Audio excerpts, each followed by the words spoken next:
চন্দনা দেবীর বড় বৌমা বিপাশা শহরের একটা বড় রেস্টুরেন্টে নামকরা শেফ ছিল। সে বরাবরই ছোটবেলা থেকে বড়লোক পরিবারে মানুষ হয়। কলেজে সে নিউট্রিশন নিয়ে পড়াশোনা করে। কলেজ শেষ করার পর সে বিদেশে গিয়ে একটা নামকরা ইউনিভার্সিটি থেকে রেস্টুরেন্টে রাঁধুনি হওয়ার পরীক্ষায় পাশ করে। আর বর্তমানে সে শহরে এসে চাকরি করে। তাই তার শাশুড়ি মা তাকে নিয়ে অনেক গর্ব করে। এভাবেই দেখতে দেখতে কিছুদিনের মধ্যেই চন্দনা দেবীর বাড়িতে তার ছোট বৌমা লতা আসে। লতা গ্রাম থেকে শহরে বিয়ে করে সংসার করতে আসে। বিয়ের পর, বড় বৌমা, তুমি তো রেস্টুরেন্টে শেফের কাজ করো, তাই তুমি ছোট বৌমাকে ভালো করে রান্না বান্না শিখিয়ে দিও। কারণ ও গ্রাম থেকে এসেছে তো ভালো মন্দ রান্না করতে পারে বলে মনে হয় না। ঠিক আছে মা, ও কোনো ব্যাপার নয়। রান্না বান্না শেখানো আমার কাছে বাচ্চাদের খেলার মতো। আমি ওকে খুব ভালো করে রান্না বান্না শিখিয়ে দেব। এই কথা শুনে শাশুড়ি মা খুবই খুশি হয়। কিছুক্ষণের মধ্যেই বিপাশা লতাকে নিয়ে রান্নাঘরে যায়। বিপাশা তার সামনে বিভিন্ন রকম শহুরে খাবার দাবারের নাম বলতে শুরু করে। কিন্তু যা শুনে লতা একেবারে অবাক হয়ে তাকিয়ে থাকে, কারণ সে কোনোদিনও পিৎজা, পাস্তা, নুডলস ইত্যাদির নাম শোনেনি। সে সাধারণ বাঙালি রান্না করতেই অভ্যস্ত। এই তো কালকে আমি রেস্টুরেন্টে কাস্টমারদের গরম গরম মাটন বিরিয়ানি আর তার সাথে চিকেন রেজালা মাটন কোরমা রান্না করে খাইয়েছি। তুমি এসব রান্না করতে পারো না? না দিদি, আমি এত কিছু রান্না করতে পারি না। আর বাবা যখন শহরে আসতো তখন আমার জন্য বিরিয়ানি কিনে নিয়ে যেত, তারপর আমি বিরিয়ানি খেতাম। কিন্তু আমি বিভিন্ন রকম বাঙালি রান্না করতে পারি।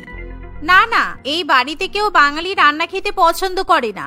আসলে আমি তো শেফ, তাই আমি সবাইকে ভালো মন্দ রান্না করে খাওয়াই। আমি তোমাকে যেভাবে বলবো তুমি কিন্তু সেভাবেই রান্না করবে।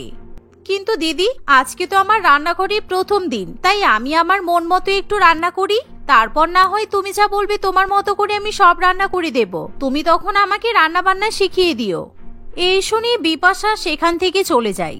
আর এদিকে লতা তার পরিবারের জন্য গরম গরম ভাত, মাছের মাথা দিয়ে ডাল, ডাব চিংড়ি, কাতলা কালিয়া, তার সাথে মাটন কষা, কচুরলতি, মিষ্টি, দই ইত্যাদি তৈরি করে। তার রান্নাবান্না হয়ে গেলে সবাই যখন দুপুরবেলা খাবার খেতে বসে তখন এত রকমের খাবার দাবার দেখে তারা অবাক হয়ে যায়। ছোট বৌমা, তুমি একা হাতে এত কিছু রান্না করলে কি করে? নিশ্চয়ই বিপাশা তোমাকে সব রান্না বান্না শিখিয়ে দিয়েছে, তাই তো? আমি তো জানি আমার শেফ বড় বৌমা কোনো অংশে কম নয়। না মা, দিদি আমাকে কোনো রান্নাই শেখায়নি। কারণ দিদি আমাকে গরম গরম মাটন বিরিয়ানি আর মাটন কোরমা, তারপর কি সব পিৎজা, পাস্তা এসব রান্না করতে বলছিল। আমি তো সব রান্না করতে পারি না, তাই আমি আমার গ্রামের সব সাদামাটা বাঙালি খাবারই রান্না করেছি। এই শুনে সবাই মিলে ছোট বৌমার হাতে রান্না করা খাবার খেতে শুরু করে। কিন্তু এমন সময় বিপাশা একেবারে জ্বলে পুড়ে ওঠে, কারণ সেই খাবারগুলো সত্যিই খেতে খুবই সুস্বাদু হয়। ছোট বৌমা, তুমি কিন্তু খুব ভালো রান্না করেছো। মানছি তুমি বড় বৌমার মতো শেফের চাকরি করো না, কিন্তু তুমিও কোনো শেফের থেকে কম নও। তোমার হাতের রান্নার স্বাদ সত্যি অনবদ্য হয়েছে। মা, আপনি ওর রান্না বান্নার যতই প্রশংসা করুন না কেন, আমার সাথে কিন্তু ওর রান্না বান্নার কোনো তুলনাই হয় না। আপনি কি করে আপনার ছোট বৌমাকে শেফ বলতে পারলেন? এরকম ঘরোয়া রান্না বান্না তো সবাই করতে পারে। এসব রান্না বান্না করলেই কেউ রেস্টুরেন্টে শেফ হয়ে যেতে পারে না। শেফ হওয়ার জন্য অনেক যোগ্যতা লাগে। এরকম কথা শুনে বিপাশার খুবই খারাপ লাগে, কিন্তু তবুও সে কিছু বলে না। দেখতে দেখতে এভাবে দু একদিন কেটে যায়। একদিন লতা সবার জন্য রাত্রিবেলা গরম গরম রুটি এবং চিকেন কষা রান্না করে। এমন সময় বিপাশার রেস্টুরেন্ট থেকে ফিরে আসে। মা, আজকে আমার রেস্টুরেন্টে একটা বড় পার্টি ছিল, তাই আমি লাচ্ছা পরোটা, মাটন হান্ডি বিরিয়ানি, তার সাথে শেজওয়ান পাস্তা আর নুডলস বানিয়েছিলাম। যা খাবার বেশি ছিল আমি সবকিছু নিয়ে এসেছি, আপনারা এগুলো খেয়ে নিন। কিন্তু মা, আমি যে আপনাদের জন্য গরম গরম রুটি আর চিকেন কষা রান্না করলাম, সেগুলো কি হবে? এমন সময় পরিবারের লোকজন রেস্টুরেন্টের ভালো ভালো খাবার দেখে লোভে পড়ে যায়। তাই তারা কেউই লতার রান্না করা রুটি এবং চিকেন কষা খেতে চায় না। সবাই বিপাশার হাতে রান্না করা ভালো মন্দ দামি দামি খাবার খেয়ে নেয়, কারণ সেই খাবারগুলো রেস্টুরেন্টে গিয়ে খেতে হলে অনেক টাকার প্রয়োজন। লতা, তুমি এই রুটি মাংস রাস্তার কুকুরকে খাইয়ে দাও, আর তা না হলে তুমি নিজে খেয়ে নাও। ভুলে যেও না, তুমি কিন্তু কোনো শেফ নও, বরং আমি নিজেই শেফ। তাই সবসময় রান্নাবান্না করে শ্বশুরবাড়ির লোকেদের মন জয় করার চেষ্টা করবে না। এভাবেই প্রত্যেকদিন বিপাশা তার ছোট যাকে অপমান করতে থাকে, কিন্তু লতা চুপ করে সমস্ত কিছু সহ্য করে। একদিন চন্দনা দেবী তার পাড়া প্রতিবেশীদের নিজেদের বাড়িতে নিমন্ত্রণ জানায়। সেদিন বড় বৌমা রান্নাঘরে গিয়ে শেফের জামা কাপড় পরে সবার জন্য ভালো ভালো রান্নাবান্না করতে শুরু করে। সে ফ্রাইড রাইস, চিলি চিকেন, সেই সাথে বিভিন্ন রকমারি রান্নাবান্না করে। অন্যদিকে ছোট বৌমা লতা যখন রান্নাঘরে যায়, তোমাকে আজকে কিছু রান্নাবান্না করতে হবে না, কারণ তুমি এতজনের রান্না করতে পারবে না। আমি সবার জন্য অনেক ভালো ভালো খাবার রান্না করে দিয়েছি, তাই তুমি রান্নাঘর থেকে বেরিয়ে যাও। কেন দিদি? আমি সকালবেলা বাজারে গিয়ে লাল শাক, কুমড়ো, ঢেঁড়স, বেগুন, তারপর ভালো টাটকা মাছ, পাবদা মাছ, আরো অনেক কিছু কিনে এনেছি। আমি একটু আমার মতো করে রান্না বান্না করি না। সবসময় নিজেকে সেরা দেখানোর চেষ্টা। আমি সেফ, কিন্তু আমার মাথার উপর দিয়ে যাবে। অসহ্যকর মহিলা একটা। মনে মনে এই ভাবতে ভাবতে বিপাশা রান্নাঘর থেকে চলে যায়। আর এদিকে লতা সবার জন্য লাল শাক ভাজা, কুমড়ো বেগুন দিয়ে চচ্চড়ি, পাবদা মাছের ঝোল এবং ভাত রান্না করে। কিছুক্ষণের মধ্যেই চন্দনা দেবীর বান্ধবীরা যখন চলে আসে, তখন বিপাশা আগে আগে তাদের পাতে ফ্রাইড রাইস, চিলি চিকেন এবং বিভিন্ন রকম রেস্টুরেন্টের মতো রকমারি রান্নাবান্না পরিবেশন করে। কিরে চন্দনা, তোদের বাড়ি থেকে কি সুন্দর লাল শাকের গন্ধ বেরোচ্ছে, তার সাথে একটু পাবদা মাছের গন্ধও পাচ্ছি। তোর বৌমা কি এইসব কিছু রান্না করেছে? কেন বলতো? আমার শহুরে সেফ বৌমা তোদের পাতে fried rice, chilli chicken, noodles আরো অনেক কিছু পরিবেশন করেছে। তোদের কি এগুলো খেতে ইচ্ছা করছে না? তোরা লাল শাক আর পাবদা মাছের গন্ধ পাচ্ছিস যে? বুঝতেই তো পারছিস, এখন আমাদের বয়স হয়েছে, তাই রেস্টুরেন্টের মতো এরকম ভারী ভারী খাবার খেলে আমাদের শরীর খারাপ করতে পারে।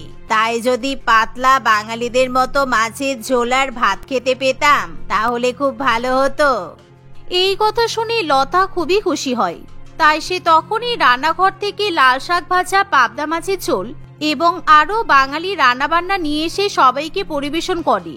এখন সবাই বিপাশার রান্না করা খাবার সরিয়ে রেখে ছোট বৌমার রান্না করা বাঙালি খাবার খেয়ে নেয়। বড় বৌমা, তুমি কিন্তু তোমার রেস্টুরেন্টে ছোট বৌমার জন্য একটা সেফের কাজের ব্যবস্থা করে দিতে পারো, কারণ এখন রেস্টুরেন্টে গেলে আমরা এসব বিদেশি মডার্ন খাবার সবসময় খাই, আর রেস্টুরেন্টগুলোতে এখন কিন্তু বাঙালি খাবার দাবারের খুব অভাব। তাই ছোট বৌমা যদি শেফ হয়ে যায় খুব ভালো হবে কিন্তু। এমন কথা শুনে বিপাশা একেবারে জ্বলে পুড়ে ওঠে। আপনি কি ভাবেন বলুন তো? একটা রেস্টুরেন্টে সেফের কাজ পাওয়া অত সোজা নাকি? আমি বিদেশে গিয়ে লক্ষ লক্ষ টাকা খরচা করে পড়াশোনা করে তারপর রেস্টুরেন্টে সেফ হতে পেরেছি, আর একটা মেয়ে গ্রাম থেকে সামান্য কিছু বাঙালি রান্না করে শেফ হয়ে যাবে? ফালতু কথা একেবারে। এভাবেই বিপাশা সবাইকে অপমান করে। দেখতে দেখতে আরো কিছুদিন কাটে। একদিন বিপাশা যখন রেস্টুরেন্টে যায়, আজকে আমাদের রেস্টুরেন্টে অনুষ্ঠান আছে বিপাশা, কিন্তু তুমি যেমন নিত্য নতুন রান্না করো সেরকম রান্না করলে চলবে না। আজকে ওরা নিজেদের মেনুতে বাঙালি খাবার রাখতে চাইছে, তাই তুমি বাঙালি খাবার রান্না বান্না করতে পারবে তো? এরকম কথা শুনে বিপাশা খুবই চাপে পড়ে যায়, কারণ সে সব রান্না করতে পারে কিন্তু বাঙালি খাবার দাবার রান্না করতে পারে না। তাকে ইতালিয়ান, কন্টিনেন্টাল, চাইনিজ, মোগলাই যাই বলা হোক না কেন সমস্ত খাবারই সে রান্না বান্না করে দেবে, কিন্তু বাঙালি রান্না সে মোটেই করতে পারে না। তাই বিপাশার কিছু করার থাকে না। তাই বিপাশা কি করবে কিছুই বুঝে উঠতে পারে না। কিছুক্ষণ ভাবনা চিন্তা করে তার মাথায় একটা বুদ্ধি আসে। হ্যাঁ স্যার, আমাকে কিছুটা সময় দিন, আমি ভালো ভালো বাঙালি খাবার রান্না করে দেব। এই শুনে রেস্টুরেন্টের মালিক স্বাভাবিকভাবেই খুবই খুশি হয়, কিন্তু বিপাশা তখনই অন্য সাইডে গিয়ে তার ছোট যাকে ফোন করে। আমি তোমাকে আমার রেস্টুরেন্টের অ্যাড্রেস বলে দিচ্ছি আর একটা গাড়ি বুক করে দিচ্ছি, তুমি সেই গাড়িতে উঠে পড়বে আর আমার রেস্টুরেন্টে চলে আসবে, কারণ তোমাকে আজকে। এই বলে বিপাশা লতাকে ব্যাপারটা খুলে জানায়। লতা তখনই সঙ্গে সঙ্গে তার বড় যাকে সাহায্য করার জন্য রাজি হয়ে যায়। কিছুক্ষণের মধ্যেই লতা গাড়িতে করে বিপাশার রেস্টুরেন্টে গিয়ে পৌঁছায়। বিপাশা লুকিয়ে লুকিয়ে লতাকে রেস্টুরেন্টের রান্নাঘরে নিয়ে চলে যায়। তোমাকে আজকে চিংড়ি মাছ দিয়ে কচুর লতি, শাপলা মুড়ি ঘন্ট, বাঁধাকপির চচ্চড়ি, ফুলকপির বড়া, লোটে মাছের বড়া, পাবদা মাছের কালিয়া, ভেটকি মাছের পাতুরি, পোলাও আর মাটন কষা রান্না করতে হবে। তাড়াতাড়ি রান্না করে ফেলো, কেউ যেন বুঝতে না পারে যে আমি নই, বরঞ্চ তুমি রান্না বান্না করছো। এই বলে বিপাশা তাড়াতাড়ি করে লতাকে রেস্টুরেন্টের একটা অ্যাপ্রন পরিয়ে দেয়, আর লতা তখনই বাঙালি রান্নাবান্না করতে শুরু করে দেয়। কয়েক ঘন্টার মধ্যে রান্নাবান্না হয়ে যাওয়ার পর বিপাশা আবার লতাকে বাড়িতে পাঠিয়ে দেয়।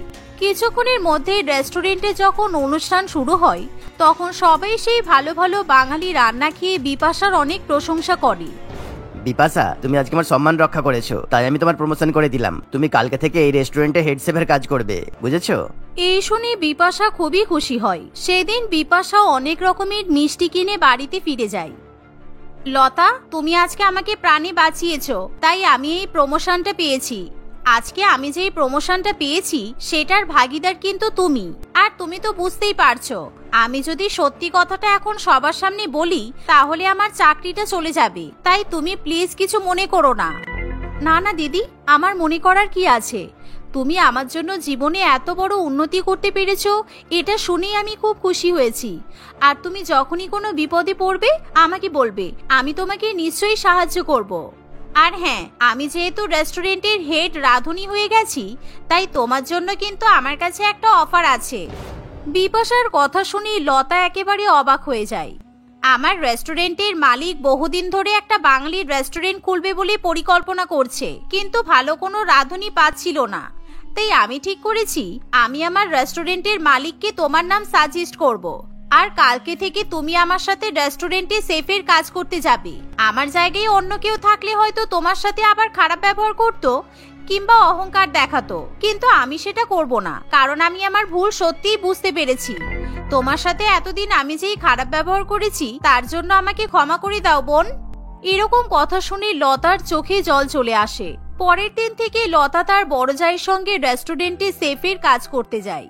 এভাবে শহুরে এবং গ্রামের দুই বৌমা একসঙ্গে শেফের কাজ করে, আর তারা দুজনেই জীবনে অনেক উন্নতি করে। রিঙ্কি পলাশপুর নামক একটি ছোট্ট শহরে বাস করত। তারা অনেক ধনী ছিল এবং সে একটি নামি দামি স্কুলে পড়াশোনা করত। স্কুলে এবং বাড়িতে সে ভালোভাবে পড়াশোনা করত ঠিকই, কিন্তু তার খুবই বাজে একটা অভ্যাস ছিল। সে সকালবেলা ব্রেকফাস্ট করতে পছন্দ করত না, আর সকাল থেকে দুপুর পর্যন্ত খালি পেটে থাকার জন্য তার পেটে গ্যাস্ট্রিকের সমস্যা হতো। সেই কারণে সে সব জায়গাতে পাদ মারতে থাকতো।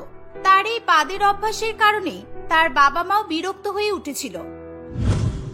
একদিন সকালবেলা রিঙ্কির স্কুলে যাওয়ার সময়, টেবিলে ব্রেকফাস্ট দিয়ে দিয়েছি, খেয়ে যা রিঙ্কি, আয় তুই আর আমি একসাথে খেয়ে নি। উফ মা, তুমি তো জানো আমার সকালে খেতে ভালো লাগে না, তাহলে রোজ কেন বলো? আমি স্কুলে যাব, আমার দেরি হয়ে যাচ্ছে। তুই আজও সকালে কিছু খেয়ে যাচ্ছিস না? আজকেও তাহলে তুই রাস্তাঘাটে পাদ মারবি? কি করব মা, আমি তো ইচ্ছা করে করি না বলো। আর পা দিলে চেপেও তো রাখা যায় না। এই যে এখন যেরকম পাদের বেগ আসছে। এই বলে রিঙ্কি একটি জোরে বিশাল গন্ধযুক্ত পাদ মেরে দেয়। বাবারে বাবা, কি ভয়ঙ্কর গন্ধ! এই মেয়েটা আমাকে বাঁচতে দেবে না। তোকে কতবার বলেছি পা দিলে বাথরুমে গিয়ে কিংবা নিচের ঘরে গিয়ে পাতবি। সবে খাবারটা নিয়ে বসেছি, মা গো মা, খাওয়ার আগেই তো বমি পেয়ে গেল। ওয়াক্থু কি কিন্নি, কেমন লাগছে? আমার ঠিক এমনই লাগে যখন তুমি ঘরের মধ্যে পাদ মারো। তোমার পাদের গন্ধের কাছে রিঙ্কির পাদের গন্ধ কিন্তু কিছুই নয়। তোমার পাদগুলো তো আর পাদ নয়, যেন একটা বিস্ফোরক বোমা। আমি পাদ মারি? মিথ্যা কথা, চুপ করো তুমি, একদম উল্টোপাল্টা কথা বলবে না বলে দিলাম। মা পাদ মেরে সবসময় স্বীকার করে নেবে, এতেই মানুষের ভালো দিকের প্রমাণ পাওয়া যায়। এই বলে রিঙ্কি হাসতে হাসতে সেখান থেকে বেরিয়ে যায়। কিন্তু আজকে তার অনেক দেরি হয়ে যাওয়ায় স্কুলের গাড়ি তাকে না নিয়েই চলে যায়। এই যা, আজকে মায়ের সঙ্গে বকবক করতে গিয়ে এত দেরি হয়ে গেল। আমি তো স্কুলের বাসটাই মিস করে ফেললাম। এবার সেই ধাক্কা ধাক্কি খেয়ে পাবলিক বাসে করে স্কুলে যেতে হবে। দূর বাবা, ভালো লাগে না। এই বলে রিঙ্কি বাস স্ট্যান্ডে গিয়ে বাসের জন্য অপেক্ষা করতে থাকে। সময় মতো সে একটি বাসও পেয়ে যায়, কিন্তু বাসে অনেক ভিড় থাকার কারণে আর বাসের ঝাঁকুনিতে রিঙ্কির পেট মোচড় দিয়ে আসে। এ বাবা, পা আসার আর সময় পেল না, এই বাস ভর্তি লোকের মধ্যে আমি যদি পাদ মারি তাহলে তো এরা আমাকে ধাক্কা মেরে বাস থেকে ফেলেই দেবে। এক কাজ করি, আমি ফোন থেকে হেডফোনটা খুলে জোরে গান চালিয়ে দিই। মিউজিকের আওয়াজের সঙ্গে সঙ্গে পাদ মেরে দেব, কেউ বুঝতেই পারবে না। এই বলে রিঙ্কি হেডফোনটা ফোন থেকে খুলে দেয় এবং তার ফোনে জোরে জোরে গান বাজতে থাকে। সে গানের মিউজিকের সঙ্গে সঙ্গে পাদ মারতে থাকে। বাসের মধ্যে একজন মহিলা বলে ওঠে, এই মেয়ে, গান বন্ধ করো। এটা কি তোমার বাড়ি পেয়েছো যে এত জোরে গান চালালে? ইস, এ বাবা, কি নোংরা গন্ধ রে বাবা। বাসের মধ্যে আবার কেউ হেগে দিল নাকি রে বাবা? মা গো মা, কি গন্ধ! কি নোংরা গন্ধ, বসা যাচ্ছে না এখানে। এইভাবে আর 2 মিনিট থাকলে আমি মারা যাব। আমি বরং নেমে যাই। এই বলে এক এক করে সকল বাস যাত্রী বাস থেকে নেমে যায় এবং রিঙ্কি শান্তিতে একা একা বসে বসে পাদ মারতে মারতে স্কুলে পৌঁছায়। আজকে আমরা বায়ু দূষণের অধ্যায়টা পড়ব আর আমরা জানবো বায়ু দূষণ হলে কি কি রোগ হতে পারে। এমন সময় রিঙ্কির পেট গুড়গুড় করে। সে অনেক চেষ্টা করেও পাদ চেপে রাখতে পারে না। আস্তে করে নিঃশব্দে সে পাদ মেরে দেয় এবং একটার পর একটা সে পাদ মারতেই থাকে। ওরে বাবারে, এখানে কি বায়ু দূষণ করে দিয়েছে রে? প্লিজ সে বাথরুমে চলে যা, নয়তো আমাদের সবাইকে হসপিটালে যেতে হবে। বাবারে বাবা, কি বিষাক্ত পাদ! যে এরকম পাদ মেরেছে তাকে তো পুলিশে দেওয়া উচিত। আমার তো মনে হয় ঋষি পাদটা মেরেছে, তাই ওর নাকি সবার আগে গন্ধটা গেছে। কি রে রিঙ্কি, তুই চুপচাপ বসে আছিস কেন রে? তোর গন্ধ লাগছে না? এবার আমি এদেরকে কিভাবে বোঝাই? নিজের কাছে নিজের পাদের গন্ধ তো অতি সাধারণ লাগে, আবার ভালোও লাগে, কিন্তু অ্যাক্টিং করতে হবে, না হলে ধরা পড়ে যাব। এ বাবা, সত্যিই তো কি বাজে গন্ধ, মা গো। ক্লাসের মধ্যে সবাই একে অপরকে দোষারোপ করতে থাকে। এভাবেই ক্লাসের মধ্যে গোলমাল শুরু হয়। ম্যাডাম বিরক্ত হয়ে বলেন, এই, এটা একটা ক্লাসরুম নাকি মাছের বাজার? এত চিৎকার চেঁচামেচি কিসের জন্য হচ্ছে? ম্যাডাম, এখানে কে পাদ মেরেছে তাই নিয়ে আলোচনা হচ্ছে। আমরা আর ক্লাসরুমে থাকতে পারছি না। আপনি গন্ধ পাচ্ছেন না ম্যাডাম? এতক্ষণ পাইনি, তবে এবার পাচ্ছি। বাবারে বাবা, কি সাংঘাতিক গন্ধ! তোমরা কি খেয়ে স্কুলে আসো? হ্যাঁ, ছি ছি ছি, সবকটা জানালা দরজা খুলে দাও, না হলে দম বন্ধ হয়ে যাবে এবার। পরের দিনও রিঙ্কি কিছু খেয়ে আসে না। একইভাবে তার পেট গুড়গুড় করতে থাকে। সে অনেক কষ্ট করে অনেকক্ষণ ধরে পাদ চেপে রাখে। ক্লাস চলাকালীন সে আর চেপে রাখতে না পেরে ক্লাসের মধ্যে আবার পাদ মারে। এভাবে আবারও ক্লাসে কোলাহল শুরু হয়ে যায়। রিঙ্কির ক্লাসেরই একটা বন্ধু পিঙ্কি তার পাদ মারার ব্যাপারটা জেনে যায় এবং তাকে নিয়ে সে সবসময় মজা করতে থাকে। একদিন রেখা ম্যাডাম তাদের ক্লাসে এসে বলে, এই বাচ্চারা, সবাই শোনো, সামনের সপ্তাহে তোমাদের স্কুলে অ্যানুয়াল ফাংশনের প্রোগ্রাম আছে। ওই প্রোগ্রামে নানান রকম প্রতিযোগিতার আয়োজন করা হয়েছে, যেমন নাচ, গান, আবৃত্তি, আঁকা প্রতিযোগিতা, কুইজ প্রতিযোগিতা, আরো অনেক কিছু। তোমাদের প্রত্যেককেই কিছু না কিছুতে অংশগ্রহণ করার কথা বলা হচ্ছে। রেখা ম্যাডামের কথা শুনে এক এক করে ক্লাসের অনেক বাচ্চারাই নানান রকম প্রতিযোগিতায় নিজেদের নাম লেখাতে থাকে, কিন্তু রিঙ্কি কিছুতেই নাম দেয় না। কি রে রিঙ্কি, তুই কিছুতে পার্টিসিপেট করবি না? আমরা তো সবাই কিছু না কিছুতে পার্টিসিপেট করব। তোর কি কিছু পছন্দ হচ্ছে না? না, আমার এসব ভালো লাগে না। আর তাছাড়া আমি নাচ, গান, আবৃত্তি এসব কিছুই করতে পারি না রে। তাও তো ঠিক, তুই তো শুধু পাদ মারতে পারিস। আমাদের অ্যানুয়াল ফাংশনে যদি পাদ মারার কম্পিটিশন করা হতো তাহলে তুই ফার্স্ট হতিস। বল, ম্যাডামকে বলবো নাকি এরকম একটা কম্পিটিশন রাখার জন্য? পিঙ্কির কথা শুনে রিঙ্কি ভীষণ পরিমাণে রেগে যায়। সে পিঙ্কিকে বিরক্ত করার জন্য ইচ্ছা করে বেশি বেশি করে পাদ মারে। তার পাদের গন্ধে ক্লাসের বাচ্চারা এবং ম্যাডাম বিরক্ত হয়ে ওঠে। এরকম ভাবে বেশ কয়েকদিন কাটে। একদিন রেখা ম্যাডাম হেডমাস্টারের কাছে গিয়ে বলেন, স্যার, আমি আর ক্লাস 11কে পড়াতে পারবো না। ওদের ক্লাসে পড়ালে আমি কোনোদিন দম বন্ধ হয়ে মারা যাব। আপনি আমার অন্য ক্লাস দেওয়ার ব্যবস্থা করুন। কিন্তু কেন, ওরা কি করলো? ওরা তো পড়াশোনাতে বেশ ভালোই। হ্যাঁ স্যার, পড়াশোনাতে ওরা ভালোই, কিন্তু ওরা সারাক্ষণ ক্লাসে বসে পাদ মারতে থাকে। তাও আবার যে সে পাদ নয় স্যার, একদম প্রাণঘাতী পাদ। আমি এবার মরে যাব ওখানে আর কয়েকদিন ক্লাস করালে। ঠিক আছে, আপনাকে আজকে ওই ক্লাসে যেতে হবে না। আজ আমি ওদের পড়াবো, দেখি কি করে। কিছুক্ষণ পর হেডমাস্টার ক্লাস 11-এ আসেন। এ কি স্যার, আজকে আমাদের আপনি পড়াবেন? রেখা ম্যাডাম আসবেন না? ওনার কি শরীর খারাপ? না, ওনার কিছু হয়নি, আসলে ওনাকে স্কুলের কাজে একটু বাইরে যেতে হয়েছে, তাই আজ আমি এসেছি। আচ্ছা, এখানে কয়েকটা খাতা আছে, সেগুলো কেউ আগে গিয়ে একটু স্টাফ রুমে রেখে এসো। স্যার আমি যাব, স্যার আমি যাব। স্যার আমি যাব, স্যার আমি যাব। ম্যাডাম মনে হয় হেডমাস্টারকে আমার পাদ মারার কথা বলেছেন, তাই হেড স্যার এখানে এসেছেন। কিন্তু আমার যে পেটে গুড়গুড় করছে, এবার আমি কি করি? আর বেশিক্ষণ চেপে রাখলে আমি নিঃশব্দে আর পাদ মারতে পারবো না। আমিও বরং হাত তুলি স্টাফ রুমে খাতা রেখে আসার জন্য, সেই বাহানায় বাইরে গিয়ে পাদ মারতে পারবো। ঠিক আছে রিঙ্কি, তুমি যাও। এই বলে রিঙ্কি টেবিলের উপর রাখা এক বান্ডিল খাতা হাতে তুলতেই তার পেট গুড়গুড় করে ওঠে। সে পাদ চেপে রাখার চেষ্টা করে, কিন্তু অনেকক্ষণ চেপে রাখার কারণে সে খুবই সশব্দে পাদ মেরে ফেলে। ক্লাসের সকলেই বুঝে যায় যে রিঙ্কি এই কাজটা করেছে। সবাই মিলে রিঙ্কিকে বকাবকি করতে থাকে। রিঙ্কি লজ্জায় সেখান থেকে চলে যায়। সবাই রিঙ্কির উপর খুব রেগেছিল, তাই রিঙ্কির পাদ পেলে সে এখন বাথরুমে চলে যায়। এভাবেই কয়েকদিন চলতে থাকে। হঠাৎ একদিন তাদের স্কুলে দুজন দুষ্কৃতী আসে এবং তারা হেডমাস্টারকে আটক করে। এই হেডমাস্টার, কালই তোদের স্কুলে অনেক নতুন স্টুডেন্ট ভর্তি হয়েছে, এমন খবর আছে আমাদের কাছে। সবার কাছ থেকে দিয়ে অনেক ডোনেশন নিয়েছিস, সেটাও আমি জানি। এখন চুপচাপ সব টাকা বের কর, এখনই বের কর বলছি। আরে আমাদের কাছে কোনো টাকা নেই, সত্যি বলছি, আমাদের ছেড়ে দাও। রেখা ম্যাডাম কোলাহল শুনে সেখানে ছুটে আসেন। এ কি হচ্ছে এখানে? আপনারা কারা? কি চাই আপনাদের? স্যারকে ছেড়ে দিন বলছি, না হলে আমরা এক্ষুনি পুলিশকে ফোন করতে বাধ্য হব। পুলিশকে ফোন করবে? তোমাদের স্কুলের সমস্ত ফোনের তার আমরা কেটে দিয়েছি, আর স্কুলে যাতে মোবাইলে নেটওয়ার্ক না আসে তারও ব্যবস্থা করে দিয়েছি।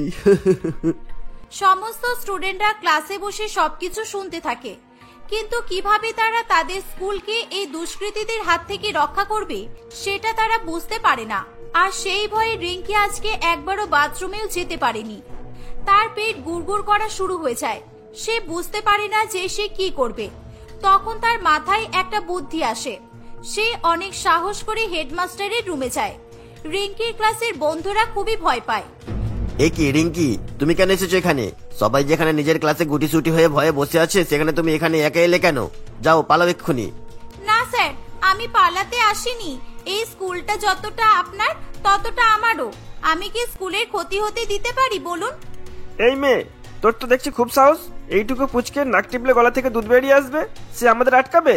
যত সব বড় বড় কথা, এখনো সময় আছে, পালা বলছে এখান থেকে, নালে কিন্তু ছোট বড় মানমরা বলে দিলাম। এসব শুনে রিঙ্কির আরো রাগ হয়। সে দুষ্কৃতীগুলোর সামনে গিয়ে খুবই জোরে পাদ মারে। তার পাদের গন্ধে দুষ্কৃতীদের দম বন্ধ হয়ে আসে। এই বলে তারা দুজনেই অজ্ঞান হয়ে যায়। তাদের জ্ঞান হারানোর সুযোগে সবাই মিলে ধরাধরি করে তাদের পা হাত পা ভালো করে বেঁধে ফেলে এবং সঙ্গে সঙ্গে তারা পুলিশকে ফোন করে। কিছুক্ষণ পর সেখানে পুলিশ এসে উপস্থিত হয়। এই রঙ্গে কালিয়া, তোরা চুরি ডাকাতি করতে করতে এত নিচে নেমে গেছিস যে স্কুলেও চুরি করতে এসে গেছিস? ছি। এই কনস্টেবল, ওদের গাড়িতে তোলো। তোদের উপর এমন কেস লাগাবো না যে 5 বছরের আগে জেল থেকে বেরোতেই পারবি না। চল, ওঠ গাড়িতে। ধন্যবাদ আপনাকে সঠিক সময় আমাদের স্কুলে এসে আমাদের সাহায্য করার জন্য। আমাদের আসল ধন্যবাদ তো রিঙ্কিকে দেওয়া উচিত। এর উপস্থিত বুদ্ধির জন্যই আমরা আজকে বেঁচে গেলাম, আর এরকম ভয়ঙ্কর দুষ্কৃতীরা ধরা পড়েছে। ধন্যবাদ রিঙ্কি। সত্যিই রিঙ্কি, তুমি আজ যা করলে তা আমরা সারা জীবন মনে রাখবো। আমি তো ভেবেছিলাম আজ হয়তো আমরা বাঁচবই না কোনো উপায়ে, আর তখনই তুমি এসে একেবারে কামাল করে দিলে। আমি জানতাম আমার এই পাদ মারার ক্ষমতা একদিন না একদিন ঠিক কাজে আসবে, কিন্তু সেটা যে এত তাড়াতাড়ি আসবে আমি তো ভাবতেই পারিনি। কিছুক্ষণ পরে পুলিশ দুজন দুষ্কৃতীকে ধরে নিয়ে চলে যায়, আর স্কুলের সকল বাচ্চারা হই হুল্লোড় করতে শুরু করে দেয়। 3 cheers for Rinky, hip hip hooray, hip hip hooray, 3 cheers for Rinky, hip hip hooray। আজ আমরা স্কুলের এই পাদমারা ছাত্রীর জন্য আমরা স্কুলের অনেক বড় ক্ষতির হাত থেকে বেঁচে গেলাম। উপরওয়ালা যেন এরকম পাদমারা ছাত্রী সব স্কুলেই দেয়।